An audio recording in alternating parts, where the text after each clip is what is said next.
Hello anime lovers, কেমন আছো তোমরা? আশা করি সকলেই অনেক অনেক বেশি ভালো আছো। তোমরা দেখছো ওটাকু বাংলা, আর আমি আছি তোমাদের হোস্ট ইয়াসিন তোমাদের সাথে। আজকে আমি এক্সপ্লেন করব সোলো লিভিং এর এপিসোড নাম্বার 8। তো বেশি কথা না বাড়িয়ে চলো ভিডিও শুরু করা যাক। পর্বের শুরুতেই আমরা দেখতে পাই জিনহু ওই ডিমন ক্যাসেলের ভিতর থেকে বের হয়ে আসে আর বলে, আমি এখানে যদি যাই তাহলে আমি নির্ঘাত মারা পড়বো। একথা বলে ওখান থেকে চলে আসে। আসার পর জিনহু ইয়োর সাথে আবার দেখা করতে যায় আর তার প্ল্যানে রাজি হয়ে যায়। কিন্তু জিনহু একটা শর্ত জুড়ে দেয় আর বলে, আমরা যে এই 19টি ডেনজেন ক্লিয়ার করব তা শুধু করব আমরা দুজনে। তখন ইও বলে যে আমরা যদি ডেনজেন ক্লিয়ার করতে যাই তাহলে তো আমাদের কমপক্ষে হলেও 8 জন মেম্বার প্রয়োজন। জিনহু বলে, আমরা শুধু মেম্বার হায়ার করে রাখবো আর তাদেরকে বাইরে দাঁড় করিয়ে রাখবো, আমরা দুজনে গিয়ে সবগুলো ডেনজেন ক্লিয়ার করব। একথা শুনে ইও বলে, এটা কি অনেক রিস্ক হয়ে যাচ্ছে না? এরপর জিনহু বলে, তুমি তোমার বাবার কাছে তোমাকে নিজেকে প্রমাণ করতে যাও। এখন আমরা যদি এই 8 জন মেম্বার সবসময় কোনো আঘাত না পেয়ে 19টি ডেনজেন ক্লিয়ার করতে পারি তাহলে তোমার বাবার কাছে তোমার ইমপ্রেশন আরো ভালো হয়ে যাবে। একথা শোনার পর ইও রাজি হয়ে যায় তার সাথে ডেনজেনে যাওয়ার জন্য। এরপরে আমরা দেখতে পাই মিস চা ট্রেনিং করছিল, তখন তাকে একটি লোক ফলো করছিল। এটা মিস চা বুঝতে পেরে বলে, কে আমাকে ফলো করছো, সামনে চলে এসো। এরপর ওই লোকটি এসে মিস চা এর প্রশংসা করে আর ওই লোকটির কার্ড দেয়। এর সাথে সাথে সিন শিফট হয়ে আমরা দেখতে পারি হিউ আর তার বাবা কোথাও যাচ্ছিল গাড়িতে করে। তখন হিউর বাবা হিউকে বলছিল, এই সব গেট ওপেন হওয়ার সাথে সাথে আমাদের পুরো দুনিয়ার সিস্টেমটাই চেঞ্জ হয়ে গেছে। আমরা পুরোপুরিভাবে হান্টারদের উপর নির্ভরশীল হয়ে পড়েছি। এইসব হান্টারদের আবার পরিচালনা করে হান্টার অ্যাসোসিয়েশন। যখন কোনো হান্টার তার পাওয়ার লেভেল চেক করে, এরপর ওই হান্টার অ্যাসোসিয়েশনে সেই হান্টারের পাওয়ার অনুযায়ী তাকে র্যাঙ্ক দিয়ে থাকে।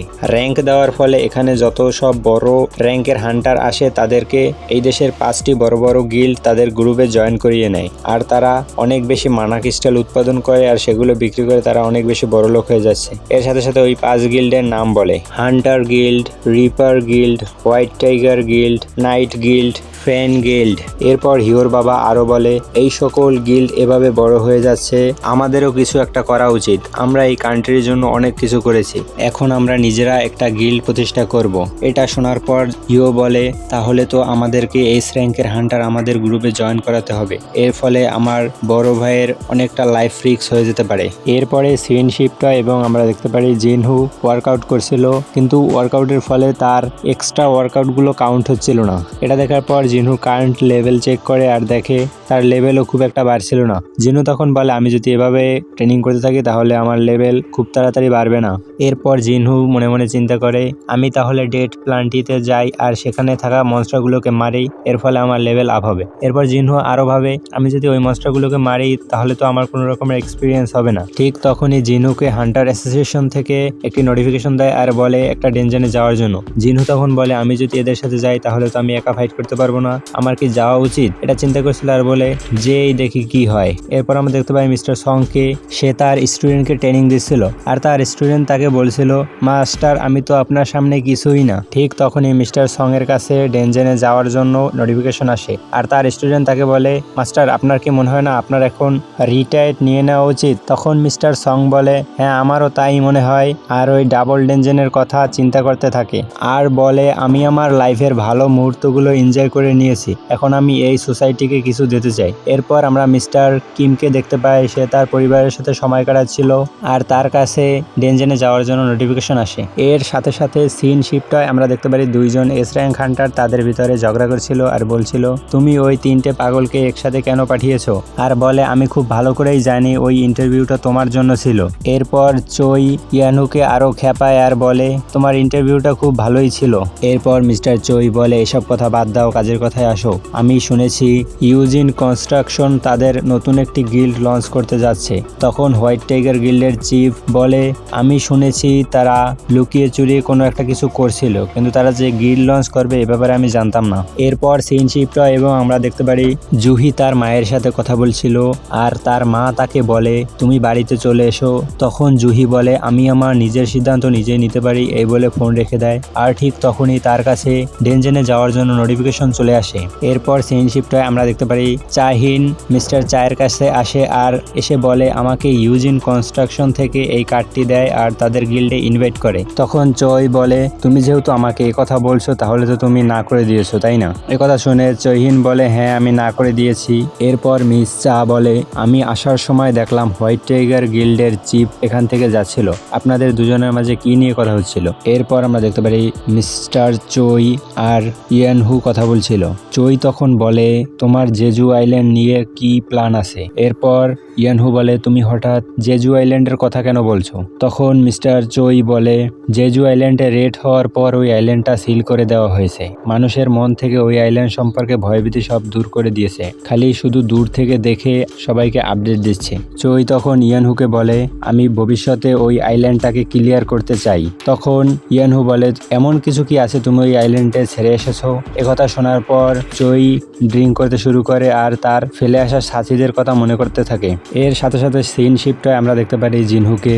জিনহু ওই ডেঞ্জারে যাওয়ার জন্য প্রস্তুত হয়ে ঘর থেকে বেরোচ্ছিল, ঠিক তখনই জিনহু এসে বলে আমার বিশ্বাসই হচ্ছে না তুমি সেই মানুষটা যে প্রত্যেক ডেঞ্জারে গিয়ে আহত হয়ে ফিরে আসতে, ট্রেনিং এ মনে হয় কাজে দিচ্ছে। একথা শোনার পর জিনহু বলে হ্যাঁ আমি তো সব কাজই ঠিকঠাক মতো করছি, আমি অনেক টাকা ইনকামও করছি। এই বলে ওখান থেকে জিনহু চলে যায়। আর যেতে যেতে হঠাৎ রাস্তায় জিনহুর সাথে মিস্টার সং এর দেখা হয়ে যায়। দেখা হওয়ার সাথে সাথে মিস্টার সং বলে জিনহু তোমার সাথে দেখা হয়ে খুব ভালো লাগলো। আর জিনহুকে জিজ্ঞেস করে জিনহু তোমার পা কি করে ঠিক হলো? জিনহু তখন মিস্টার সংকে বলে আমি ওই ডেঞ্জন থেকে বের হওয়ার পর হসপিটালে বসে দেখি আমার পা একদম ঠিক হয়ে গেছে। তখন মিস্টার সং জিনহুকে বলে হয়তো কোনো বড় হিলার তোমার পা হিল করে ঠিক করে দিয়েছে।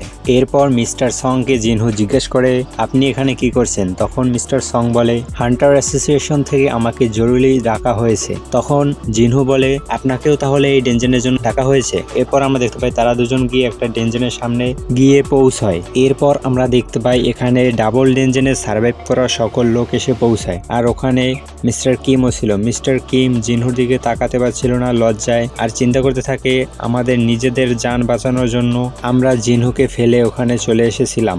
এরপর ওখানে একটি গাড়ি চলে আসে, গাড়ি থেকে তিনজন ক্রিমিনালকে নামানো হয়। এসেই তারা জুহি আর জিনহুকে টিজ করতে শুরু করে। আর তখন মিস্টার ক্যান ওদেরকে চুপ করে আর বলে তোমরা এখানে ছুটি কাটাতে আসোনি।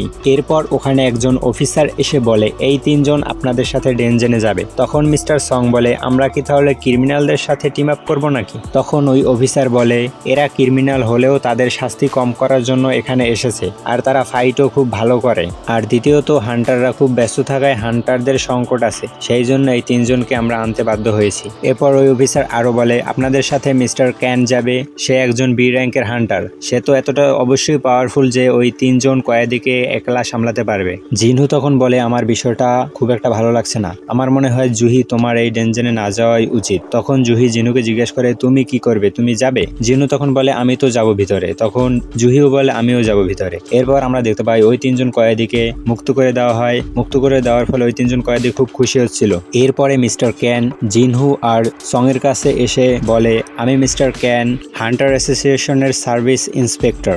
এরপর ক্যান আরো জিজ্ঞেস করে এই রেডের লিডার কে হচ্ছে? এরপর মিস্টার সং জিনহুকে জিজ্ঞেস করে আর বলে আমি যদি এই রেডের লিডার হই তাহলে তোমার কোনো সমস্যা আছে? তখন জিনহু বলে না আমার কোনো সমস্যা নেই। এরপর মিস্টার সং জিনহুর কাছে মাথা নত করে আর তাকে ধন্যবাদ জানায়। এরপর মিস্টার সং মিস্টার কিমকে জিজ্ঞেস করে আমি যদি লিডার হই তোমার কোনো সমস্যা আছে? তখন মিস্টার কিম তার দিকে থেকে মুখ ঘুরিয়ে নেয় আর তার সাথে কথা বলে না লজ্জায়। এরপর আমরা দেখতে পাই ওই গ্রুপটি ডেঞ্জনের ভিতরে প্রবেশ করতে শুরু করে। আর এখানেই এপিসোডটি শেষ হয়ে যায়। এতক্ষণ ভিডিওটি দেখার জন্য আপনাদের সকলকে অসংখ্য ধন্যবাদ। ভিডিওটি যদি ভালো লেগে থাকে তাহলে চ্যানেলটিকে সাবস্ক্রাইব করে বেল নোটিফিকেশন অন করে দিতে পারেন। দেখা হচ্ছে পরবর্তী কোনো ভিডিওতে, ততক্ষণ পর্যন্ত ভালো থাকুন, সুস্থ থাকুন, ভালো রাখুন আপনার চারিপাশে। I've been feeling weird, I can't seem to focus good enough. Nothing's really clear, sometimes it could be a